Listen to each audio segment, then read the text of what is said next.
Hello, everybody. This is Sandra Pelli-Sandini, Intuitive Inner Peace Mentor, the Dragon Ally, and the Galactic Shaman. I am thrilled to have you here today. If you're watching this on YouTube, I would love it if you subscribed because your subscription to my channel makes a big difference in my world.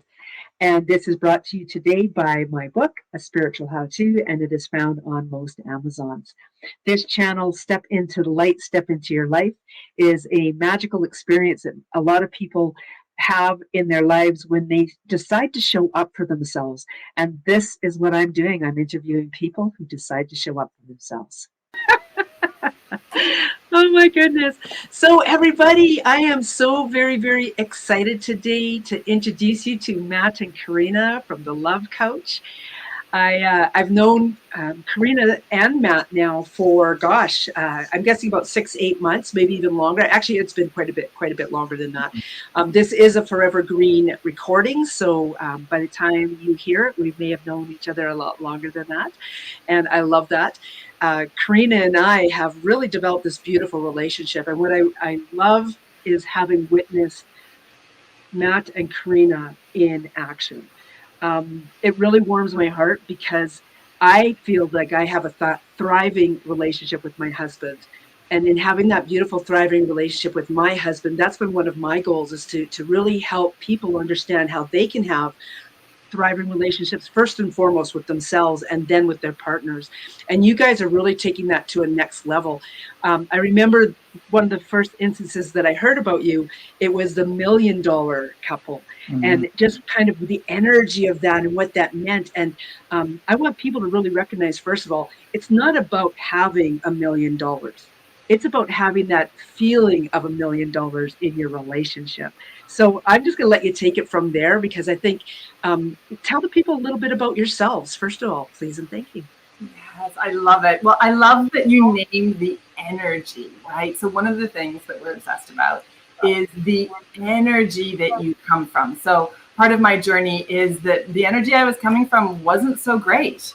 I had 2 kids under 5. I had a full home renovation that was stalled. I had not enough money coming in, and I had a relationship that was failing fast. And I decided to go all in on figuring out what my part was so that I could change my side of the street and start fresh, start over, start with what was possible that I knew. I'd known since I was little. It was like seeing through a veil. Like I was like, I know there's stuff I don't know yet.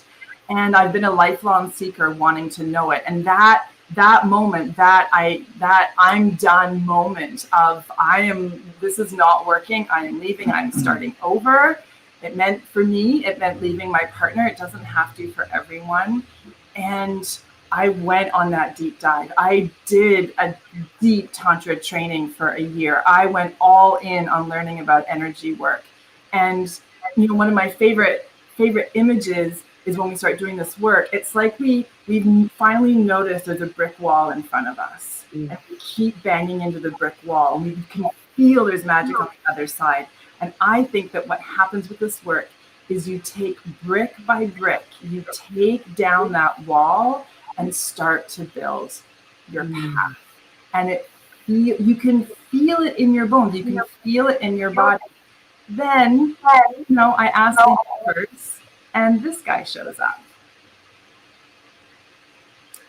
And it just keeps going from there. So that's like my microcosm of my story, from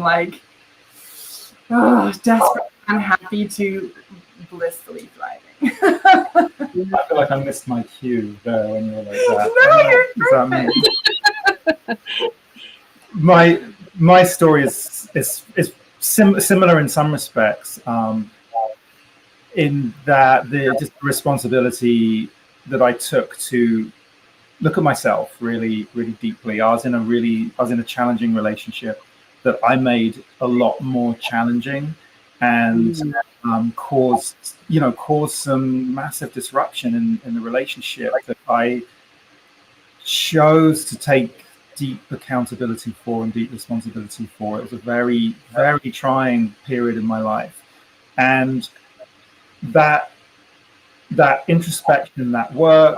I was in a 12-step program. I was in a CAMH program. Anyone from Toronto knows CAMH. To just really understand myself, my patterns, my impulses, to really recognize kind of how I was showing up in, what the sort of subconscious levers were that were taking me in these certain directions that weren't helpful and weren't healthy. And then that led into starting to be a relationship coach. And that led into recognizing that the relationship I was in wasn't viable. At the similar time that my partner at the time was recognizing the same thing for her too. And it was just a deep sense of that something more was possible, and that these changes that I was not only noticing, but kind of honoring in myself would make a deeper, more thriving relationship and an easier life possible. And to go in that direction and to take those brave and bold, scary steps in that direction that led me to this. Wow. Yeah. Wow. I want to celebrate you guys. I truly do. You're so magical. And I think you've said something that I'm hoping a lot of the audience are cluing into. And I just want to reiterate it because you both said it. And I have experienced this in my own life too. And it's why I made changes in my life. I knew that there was something better out there. Yeah. You guys have said, in essence, the exact same thing. So what were those next steps that got me in that direction? And in doing that self-work, like I'm hearing from each of you, in doing that self-work, you come together in this beautiful space. And I love something you said too, Carina, that it's both of you have left a relationship while I have stayed in the relationship. In all of it, though, the first work was on ourselves. And it was because of that work on ourselves that whatever unfolded from there really happened. So, yes, go ahead, Matt. I can see you're just jumping into the there. You had, and like the three of us and the people listening too, possibly like a sense of, that there was something better out there. And it was like, there's something better in here too. Because I was fucking tormented. And I was desperately unhappy. I was very good at blaming external circumstances for my unhappiness. And, there was stuff out there that was uncomfortable and challenging, but there was stuff in here that was really, really that I needed to look at first before I could then address what was happening outside. And there was a belief, I think, I don't know what it was, Faith, that there was something better in here. I love that, Faith. Oh, because please. We've been taught to plan and organize and fix and figure out and process.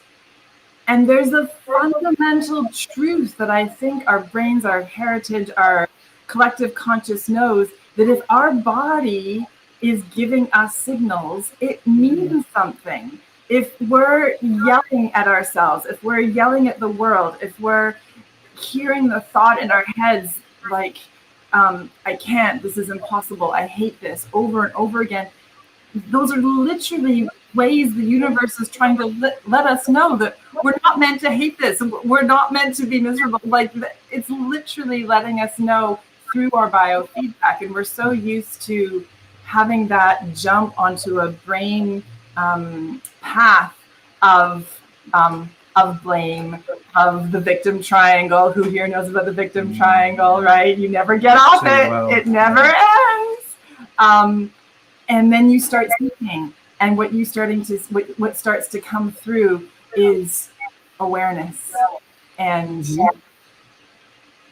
resilience and what's possible, and slowing down and knowing deep in your heart that actually in this moment I'm safe, even though my heart's pounding and my stomach's freaking out and my mind's going a million miles a minute. No, wait, I actually am safe right now. So if that's true, if I can have my mind be in service to how to listen and process these images and experience that I'm having from my body, then they can start to work together to find that better way. That's, yeah. And I love what you're saying. And you've given this beautiful, bigger picture that's so encompassing. And I've heard you both say this now, and I'm really recognizing it within myself. So for each of the listeners, really understand what your own personal role is in your life. Because that's what I'm hearing Matt say. That's what I'm hearing Carina say in their own terms. And I really recognize that moment. Like I've given people the exact date. And even so far as the time of that day, that I suddenly realized, okay, this is where it changes. This is where I start to stand up for myself. Say that again, please, Matt. I was just about to ask you if there was a specific point for you where you were like, I'm done with this, and it's a choice that I have to make. Yeah, it was 2018, August 4th. It was my mom's birthday. My husband triggered me, and I went for a walk. And it was during that walk, probably about 8 o'clock at night. Even it's so memorable because I changed my life in that moment. In that moment, I made the decision that okay, I can either walk away from this relationship, or I can stay. That was first of all, and in that choice, who am I going to be? Who am I going to be in that choice, whether I walk away or stay? I chose to stay. I chose what my role was going to be. And you said something very, very powerful, Matt. It was that recognizing the things that you were personally doing, how you were effectively destroying your relationship. I was destroying my marriage with my own expectations of what that marriage should be. And I was able to let go of that. Wow. Holy cow. That's huge. That's like huge awareness, and then huge choice, and like I'm going to let go of that awareness. Yeah. It's actually a universal law. It's actually an energetic law. And one of the funny things is there's so many different ways to have your path to discovery. And one of them is through relationship. And another one's business, another one's children. There's lots of different ways to help have this path. Yeah. And when you are desperate, I have to have it, nothing can happen until I have it, blah, blah, blah. It is so unsexy. It is so unattractive. The universe kind of like definitely takes the foot off the accelerator when all of that desperation comes up. Mm-hmm. So I love that you recognize that your awareness breakthrough was around expectations, because I'm imagining they usually feel quite desperate. They usually feel very, very hot, very, very intense. And there's no room for love to thrive when there's a fire, when that kind of fire is burning. Yeah. And resentments are usually, so often coupled with resentments. And resentments are coupled with resentments. Is that what it said? Expectations. And there's another word. Expectations are coupled with resentments. There we go. You know that though, Carina. I love that. And it's the sort of the cosmic joke is we so often our expectations are assumptions that we believe are shared by the people that we're with. And so I have these expectations about marriage based on fairy tales, movies, what I grew up with, what I saw around me growing up, and I just assume that those are shared with my partner. And so therefore, when those expectations, big and small, aren't met, then I start getting resentful because it feels personal, and it feels like I'm being, ignored or gaslit or something like that. And one of the biggest gifts is the one you gave yourself, which is like, what am I actually assuming about this? Mm-hmm. And what of those assumptions have I actually discussed with my partner? Mm-hmm. Because my partner might be like, I never had that assumption, or I used to, but I don't anymore, or we've never talked about this. So why do you have? Or I don't need that. That's fine. Yeah. I want to jump in here because I think I want to just, because of who you are, because of what I've witnessed in your relationship, especially with a trip that you made to Mexico and stuff, just kind of like your life. And I think it's important to kind of say what my expectation on my marriage was, so that people can start to understand where they're at in their own heads. In essence, it was PDA, public displays of affection or private displays of affection. And I thought that he should be hugging me and kissing me and doing all this stuff. And it didn't end up being like that. It only ended up being like 3 specific times of the day. And it was a long time for me to figure out and wrap my head around that. And as soon as I let go of my desire, my need, and my expectation that he should be giving me hugs and kisses all the time without me going over to him, but him just spontaneously doing it on his own. Yeah, right. Once I was able to let go of that, and in the moment that I felt the energy of, oh man, I wish I was getting a hug or a kiss from him. Oh, okay, that's an old habit. Let go of that and let him display his love for me in whatever manner. It changed our whole relationship. Like, it was incredible. Like, who we are now is really magical, because now his love shines through in so many different ways that have absolutely nothing to do with that hug or the kiss. Yeah. Yeah. And I've witnessed that with you guys, you know, like, it's just watching your relationship. You guys are like such a breath of fresh air. Truly you are. Thank you. I have 2 things I want to share.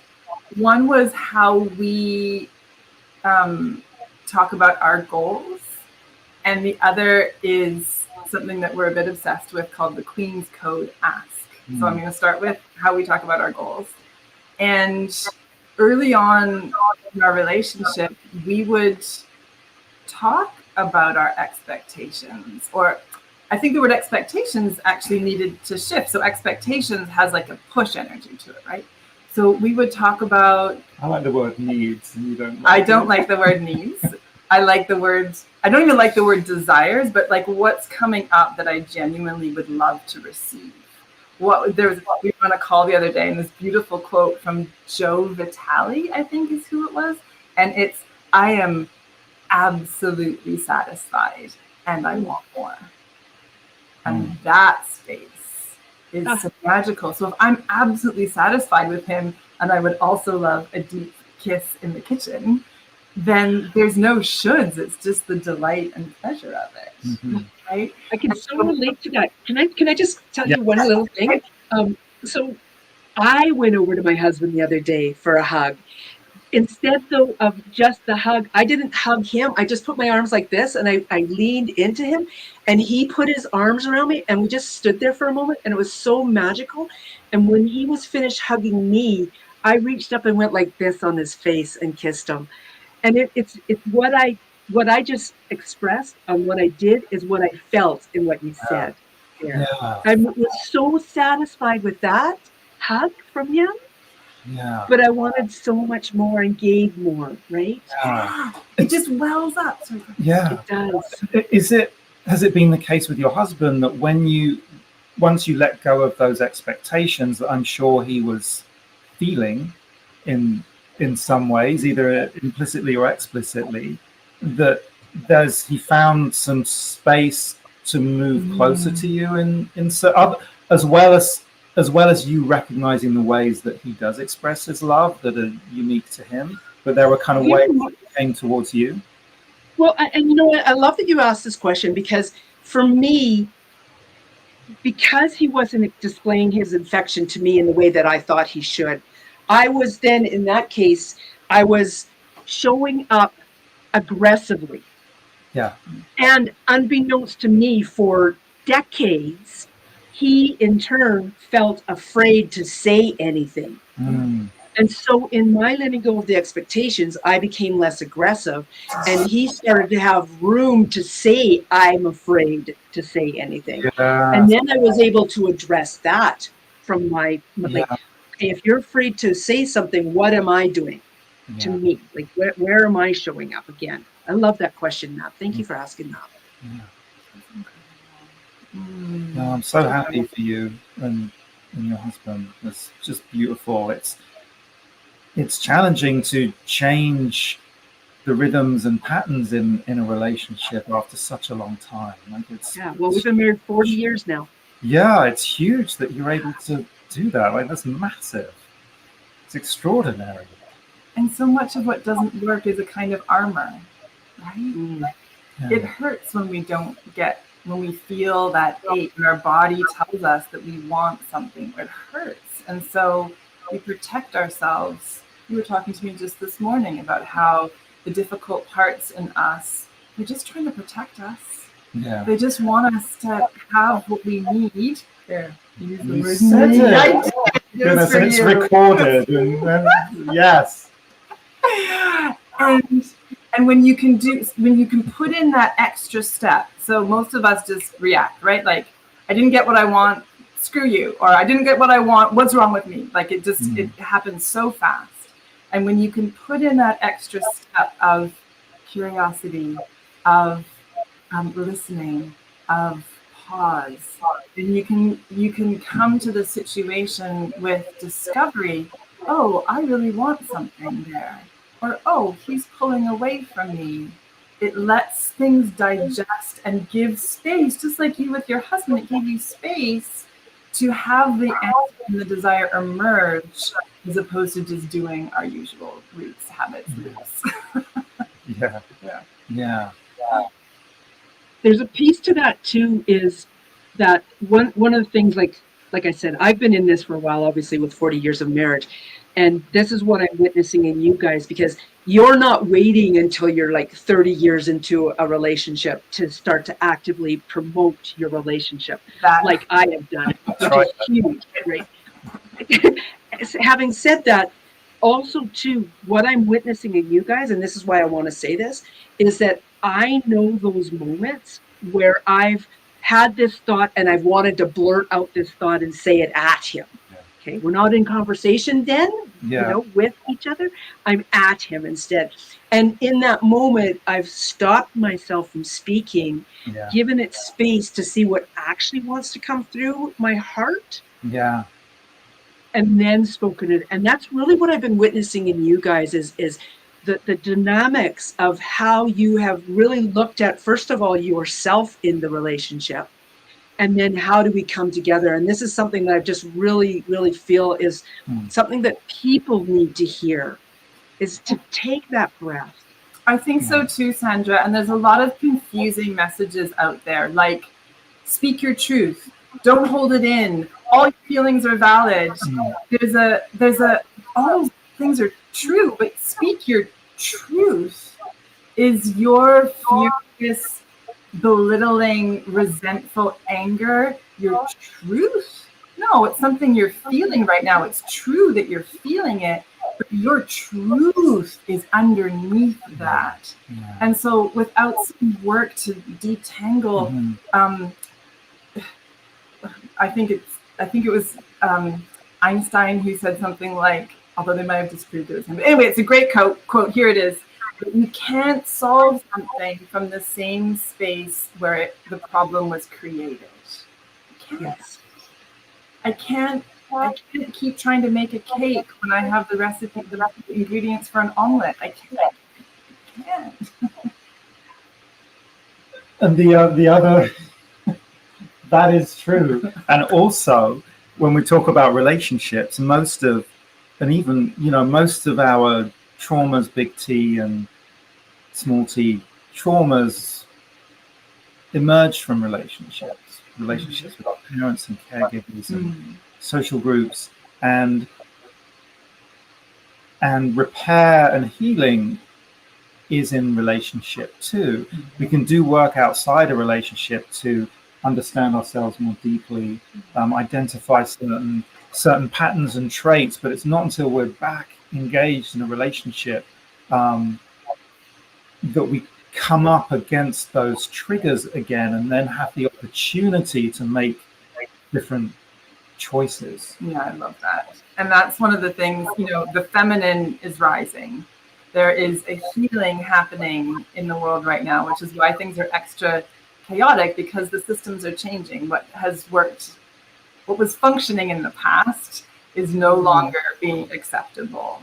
And it's, so we've taken our relationship work, and actually right now we're in service to women who want to bring their entrepreneurial journey into the world, right? You can have this through all sorts of different paths. And as we're so in love with the energetics of self-expression, freedom, allowance, awareness, truth come more and more into the world, we want to, it's women often who are leading the charge on that, who are able to see with more clarity than the men who were more integrated into the old system, which was equally harmful for them. But nonetheless, I feel this is what's happening. Yeah. And so when we get to support women bringing their magic and genius into the world, the ripples are just, our dream is to have every single human being come home to a happy, healthy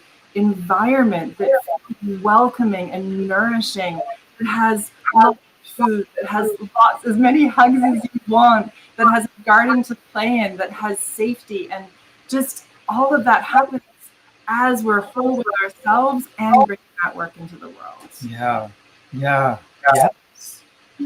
And we've probably all had that experience of when, you know, when things are difficult in our relationship, that you know, work can be an escape, but also we don't show up well in our jobs often. I mean, sometimes we can get super focused and like push something through because we don't want to think about what's going on at home. We're going to stay late because we don't want to go home, and you know, things can happen and progress.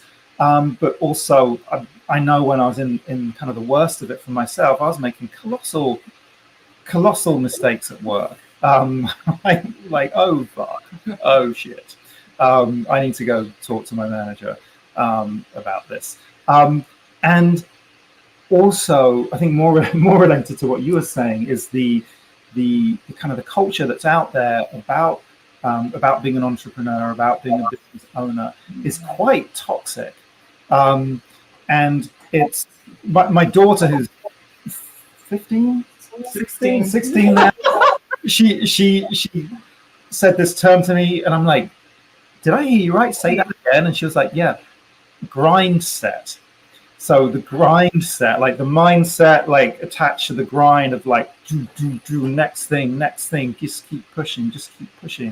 And just how kind of depleting that is, and soulless and exhausting that can quickly become. And the belief that's out there is that's the only way to succeed, is to just kind of lock in, lock on, keep pushing till you succeed. And there's not space for flow. There's not space for harmony. There's not space for healthy connection, for listening, pausing, taking a breath, celebrating. And we believe and we practice how to weave together the components and the threads of a healthy life that include relationship, and include work, and include health, and include parenting, and include family.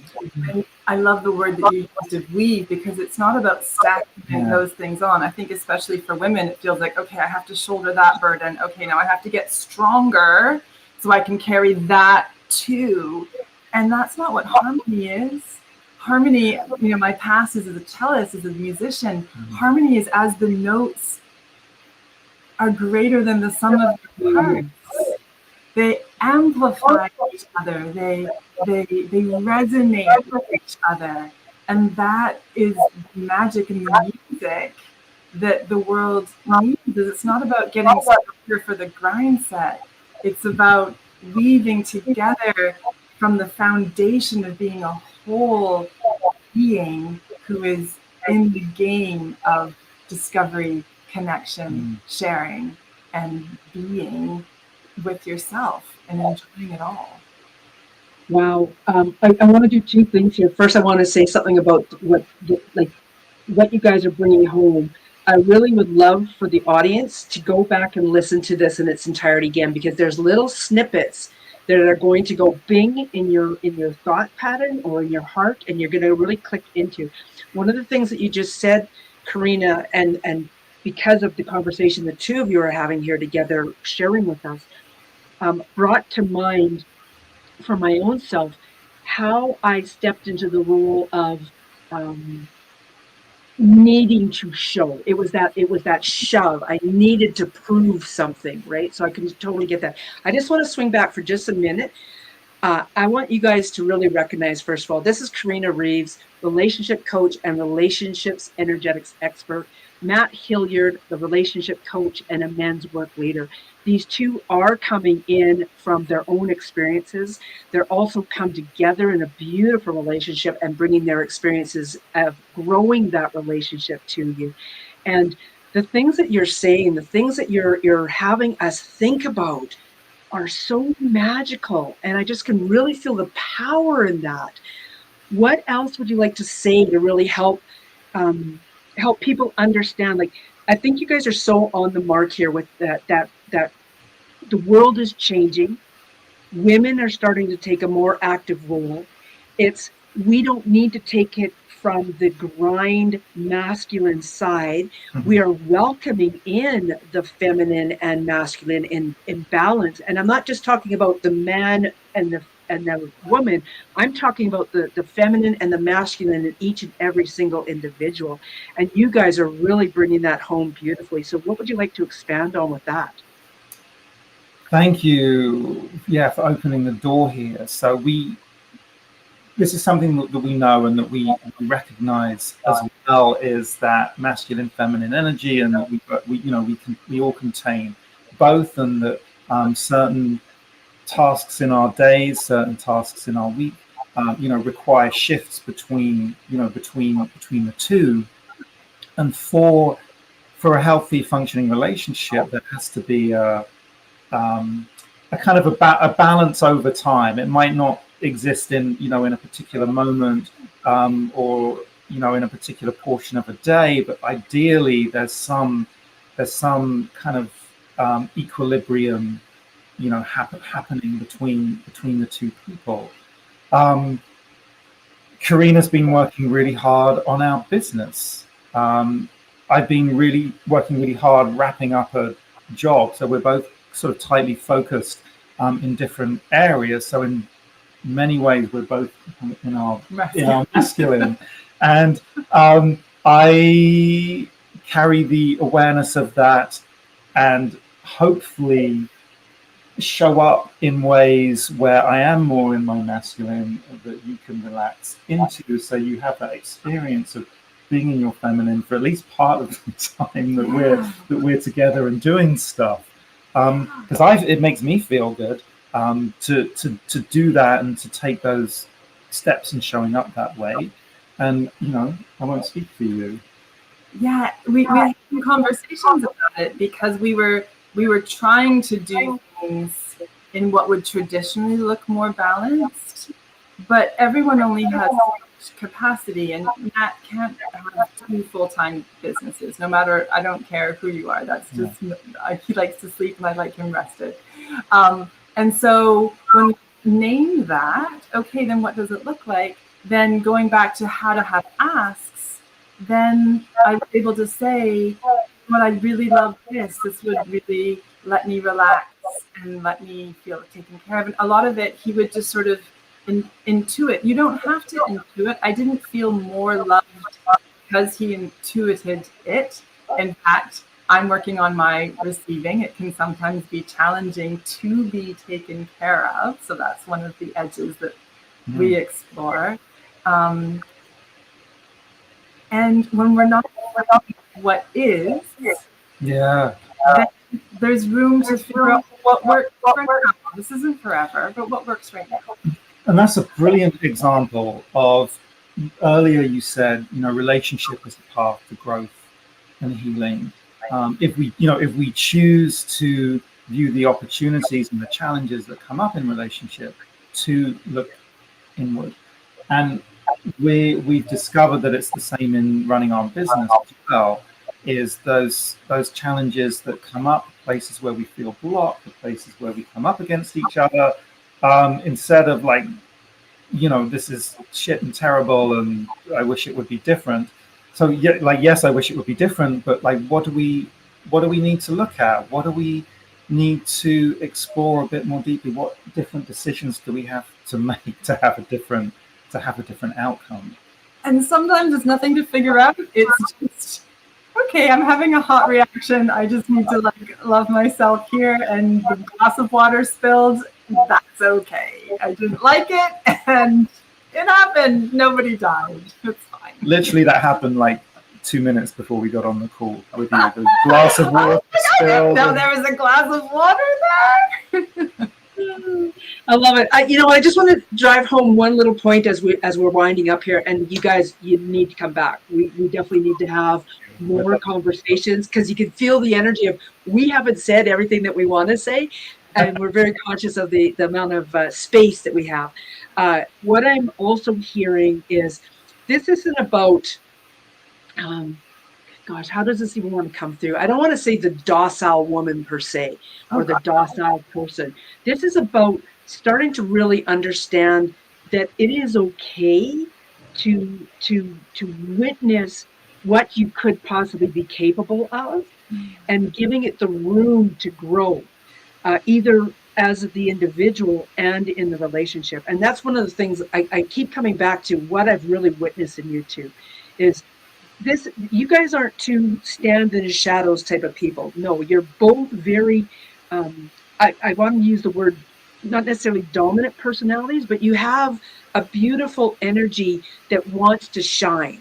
I think that's a better way to say that. It's a personality that wants to shine, and you guys give each other the space to do that.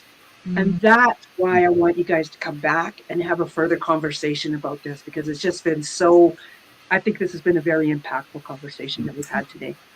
Thank you. Yes, so many women want to shine. They feel like they can't shine until XYZ is done. Baby, you get to like be that blossom, you get to be that gorgeous flower right now and be loved for it. And sometimes it means undoing some conditioning, because it has not always been that way.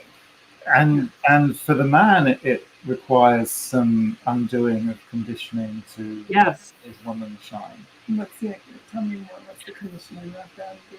The conditioning is a lot of it's just around feeling, and me feeling comfortable with you expressing yourself fully, because if I haven't been allowed to do that, or shamed or bullied for doing that, and it's super comfortable, so I'm just a bit shut down, and then it's threatening when you show up that way.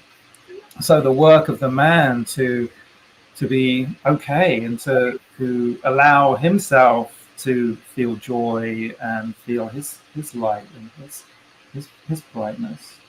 There's so much pleasure in the idea that my happiness is a measure of your success. Wow. I want people to rewind and listen to what Carina just said, because this isn't about, I don't even know what it's not about, but I do know what it is about. And as one of these people who loves to shine my own light, to help other people empower themselves, as an example, if you will, I am so very conscious of how beautifully my husband is responding to that energy in his own right for himself. And that's what I'm hearing when Matt says that. And so in my success, I am just so thrilled with the success that I'm seeing in my husband. So I'm doing the exact opposite of what you guys just did. Maybe it's the exact same, because I want that. It is. And I have that too. That's lovely. I love being proud of you. Yeah. We have to wind up. You guys are, like I say, so amazing. Thank you, Sandra. Thank you for this. Quickly, how do people find you? Yes, we're mostly on the Facebook right now. So come and find us at Matt and Carina. And we also have a very fun little YouTube channel that we do called The Love Couch. And we are growing. We are growing things right now. We're talking to people. We have an incredible workshop called Get Out of Your Own Way. If you're interested, just message us on either of those platforms. It's magical. It's amazing. Beautiful. Matt, anything you would like to say, wind up? Oh yes. So we have a special gift for you. No More Fighting.love is a mini ebook which has some tried and tried and tested and trusted wonderful ways to manage conflict in probably some new ways for you to just move through conflict smoothly, quickly. Even just in your own brain. Yeah. Which is where everything is anyway. So I'm just going to wind this up with saying thank you, guys. Thank you, Kat, Karina, and Matt. Like I said, I've known you a short time, and yet you've had such a powerful impact on recognizing that there is hope for younger couples. That brings up a lot of emotion. Oh, Thank you so much, Sandra. Thank you, Thank you Sandra. for this. Thank Thank you. you for this platform and all your beautiful people. Yeah, thank you. Okay.